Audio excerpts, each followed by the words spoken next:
തൽക്കാലം രക്ഷപ്പെട്ടു. അവളെ ആളെ കണ്ടിട്ടില്ല. ബാക്കി ഞാൻ നോക്കിക്കോളാം. താനൊന്ന് നിന്ന് തന്നാ മതി.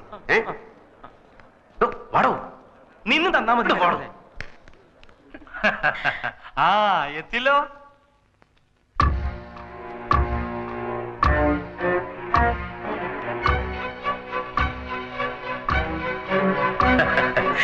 ഇതാണ് ഞങ്ങളുടെ ലേഖമോള്. ഇത് ഓ പറഞ്ഞ പോലെ നിങ്ങളെ പരിചയപ്പെടുത്തേണ്ട കാര്യമില്ലല്ലോ. Hello, how are you? Fine. ശബ്ദം ഇതെന്ത് പറ്റി? എന്ത് പറ്റി? ഫോണിൽ കേട്ടതുപോലെ അല്ലല്ലോ. അതെയാ? അല്ലേ? പലരും പറയുന്നുണ്ട് എന്റെ ശബ്ദം അല്പം മാറിയിട്ടുണ്ടെന്ന്. ഈ ഒരു സൈനസ് ഓപ്പറേഷൻ ഉണ്ടായിരുന്നു. ഇപ്പൊ ശരിയായി. അതെ.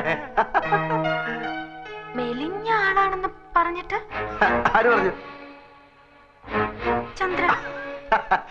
മെലിഞ്ഞിരിക്കുകയായിരുന്നു. ഇപ്പൊ ടെൻഷൻ കാരണം വണ്ണം വെച്ചു. ഇനി മെലിഞ്ഞോളൂ അല്ലേ? ചന്ദ്ര പറഞ്ഞു കേട്ടപ്പം ഞാൻ വിചാരിച്ചു നല്ല ഹൈറ്റുള്ള ആളാവുന്നു. ഹൈറ്റ് ഉണ്ടായിരുന്നു. ഓ, ടെൻഷൻ കാരണം കുറഞ്ഞു പോയതായിരിക്കും അല്ലേ?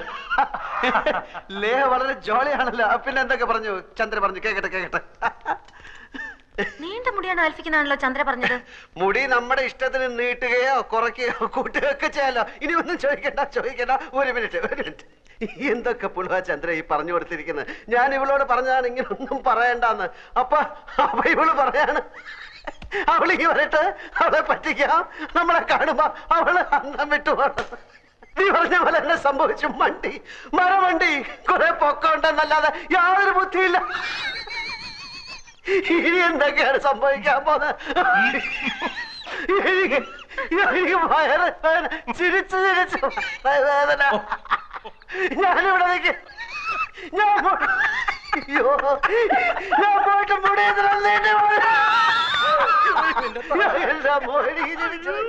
ഇന്നലെ ഒരു തമാശ ഞാൻ കേട്ടു.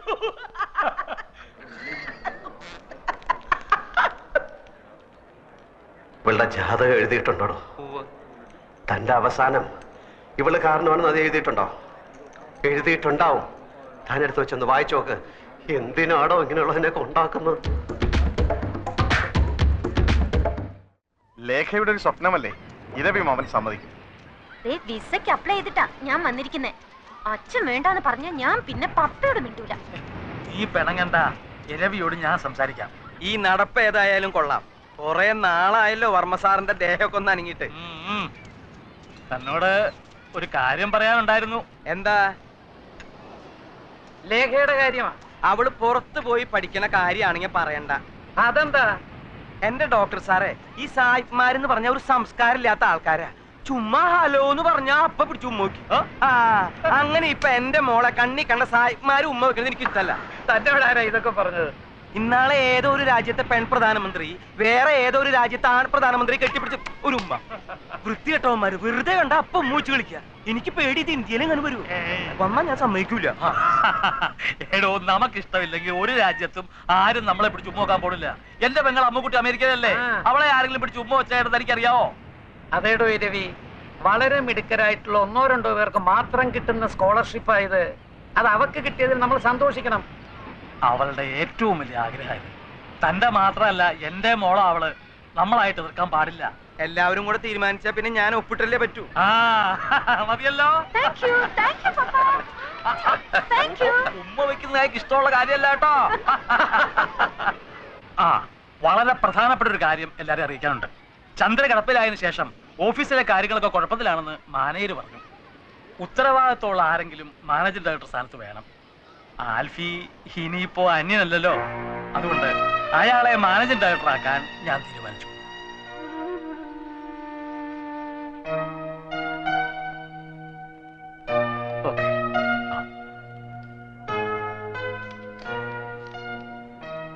വേറെ ആരെയുമല്ല, എന്റെ മകളുടെ ഭർത്താവിനെ തന്നെയാണ് ഞാൻ ബിസിനസ് കാര്യങ്ങൾ വിശ്വസിച്ചേൽപ്പിക്കുന്നത്. വേറെ ആരെയാ ഞാൻ വിശ്വസിക്കേണ്ടത്?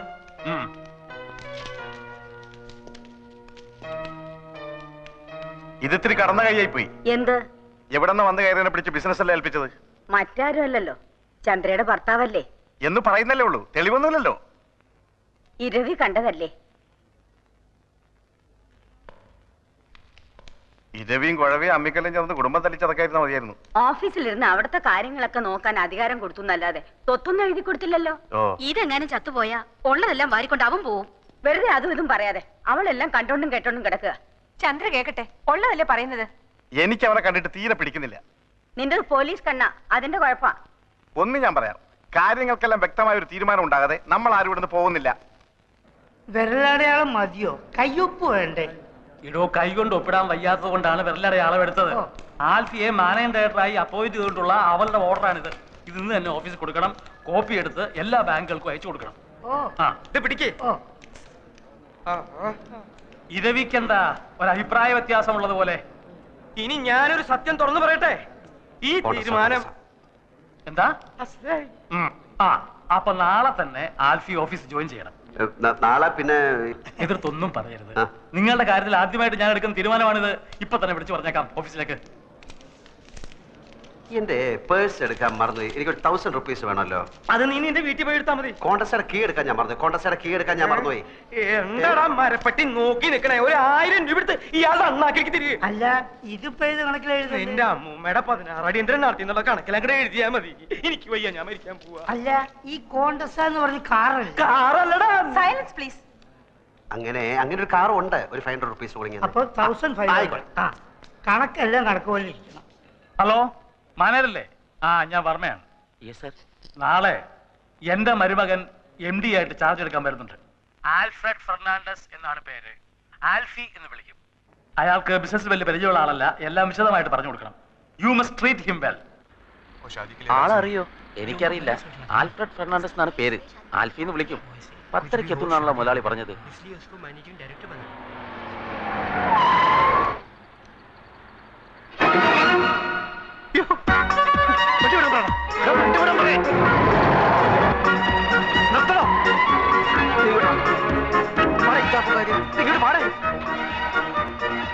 അവിടെ കോട്ട് സൂട്ട് ഇട്ട് ഒരുത്ത നിൽക്കുന്ന കണ്ടില്ലേ? അവനാ എന്റെ അളിയൻ, അവിടുത്തെ മാനേജർ. ഞാനീ മാങ്ങാത്തൊരു ഓർത്തുമില്ല. MD എന്നും പറഞ്ഞ് ഞാനിപ്പോ അവിടെ കയറി ചെന്നാൽ അതോടെ തീരും ഇവിടുത്തെ ചുറ്റിക്കളി. വൈകുന്നേരം വരെ വെള്ളം കോരിട്ട് വൈകിട്ട് കലവിട്ട് ഉടക്കണോടാ. അപ്പൊ പിന്നെ എന്ത് ചെയ്യും? ആൽഫി എന്ന് പറഞ്ഞ ഒരുത്തൻ അവന്മാര് കണ്ടിട്ടില്ല. അതുകൊണ്ട് നീ ആ വേഷം കെട്ടിയാ മതി.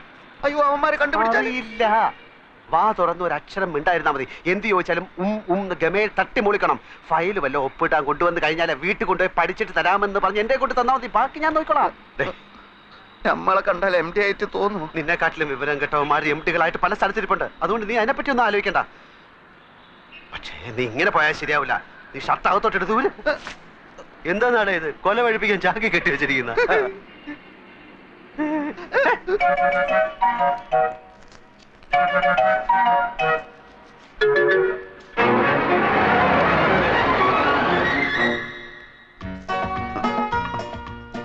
ഇതാണോ ആള്? ചോദിച്ചു നോക്ക്. മിസ്റ്റർ ആൽഫ്രഡ് ഫെർണാണ്ടസ് ആണ്.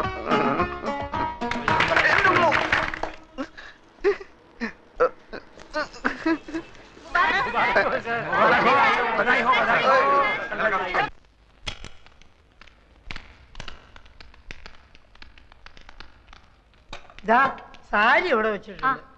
എല്ലാരും കുറച്ചു നേരം പുറത്തു നിന്നേ, ഡ്രസ് ചേഞ്ച് ചെയ്യണം. നിങ്ങൾ ഇവിടെ നിൽക്കൂ. എന്തിന്? ഈ കുട്ടിയുടെ ഡ്രസ് മാറ്റണം. അതിനൊരാളുടെ സഹായം വേണം. ഹസ്ബൻഡ് നിൽക്കട്ടെ. അത് വേണ്ട, താങ്കൾ വന്ന്. താ വെളിയിൽ പോയേ. സാർ ഇവിടെ നിൽക്കും. 3 പേരും വെളിയിൽ പോവും. സിസ്റ്റർ ഒറ്റയ്ക്ക് ഉടുപ്പ് മാറ്റിയാൽ മതി. അന്തസ്സുള്ള കുടുംബത്തിലെ പെണ്ണ. പെണ്ണുങ്ങൾ തുണി മാറ്റുന്നിടത്ത് ആണുങ്ങൾ നിൽക്കാൻ പാടില്ല. ഭാര്യയുടെ തുണി മാറ്റുന്നിടത്ത് ഭർത്താവിന് നിൽക്കാലോ. അത് ഭർത്താവാണെങ്കിലല്ലേ? നിക്കാം. ഭർത്താവാണെങ്കിൽ നിക്കാം. പക്ഷെ നമ്മൾ നാണോ മാനോളവരല്ലേ? ഞാൻ പോയിക്കോളാം. വെളിയിൽ പോകാൻ പറഞ്ഞു. എത്ര പ്രാവശ്യം പറഞ്ഞ മനസ്സിലാവില്ലേ? ചെയ്യുന്നത് തെമ്മാടിത്തരാണെന്ന് ഓർക്കണം. ഞാനെന്ത് ഇവര് സമ്മതിക്കുന്നില്ല. പിന്നെ ആര്? ഇവര്. അതെ, ഈ കോണ്ടസക്കാർ എന്തിനാ? നിന്റെ അമ്മൂമ്മയുടെ 2 അങ്ങോട്ടിന് പോവാൻ. എന്റെ കാലിന്റെ അടിയിൽ തീയ. അതിനത് ടൈൽസ് അല്ലേ? എനിക്കറിയാൻ മേലാഞ്ഞിട്ട് ചോദിക്കുക. ഈ ഭർത്താവില്ലാത്ത പെണ്ണുങ്ങളുടെ തുണി ഇവരെങ്ങനെ മാറ്റുക? അല്ല, അങ്ങനെ പാടില്ല എന്നാണ് പ്രമാണം. എന്തെങ്കിലും ഒരു അഭിപ്രായം ചോദിച്ചാൽ താൻ തന്റെ വായ തോന്നിയ അഭിപ്രായം പറയാ. ഇയാൾ ചാടി കളിക്കുന്ന കണ്ടാ തോന്നുന്നു ഇയാളുടെ ഭാര്യയുടെ തുണിയാണ് അയാൾ മാറ്റുന്നത്. അയാളുടെ ഭാര്യയുടെ തുണി അയാൾ മാറ്റുന്നത്. നിങ്ങൾക്ക് എന്താണ്?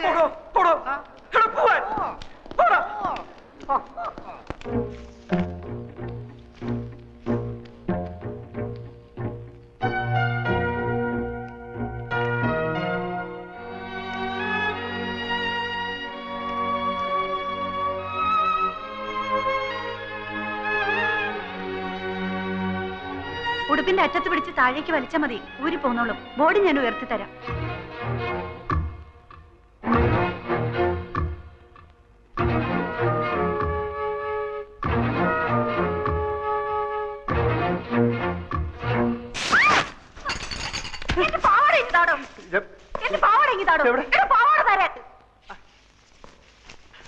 പോടോ വെളിയില്.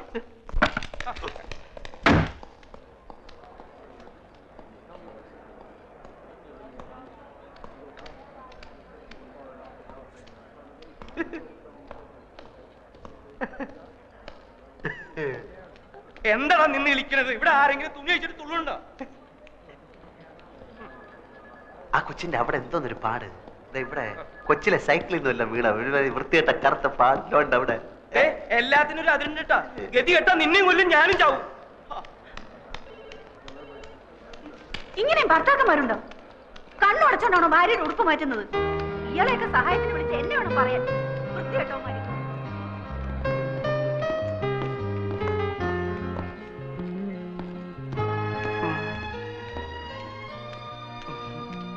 ഇപ്പൊ മനസ്സിലായോ പിള്ള മനസ്സിൽ കള്ളമില്ലെന്ന്? അതിന് നീ നായരല്ലേ? അതേടോ, നല്ല അന്തസ്സുള്ള ഇല്ലത്തെ നായരാ, അല്ലെങ്കിൽ കാണായിരുന്നു. അപ്പൊ അത്ര വിഷമുള്ള ജാതി അല്ല.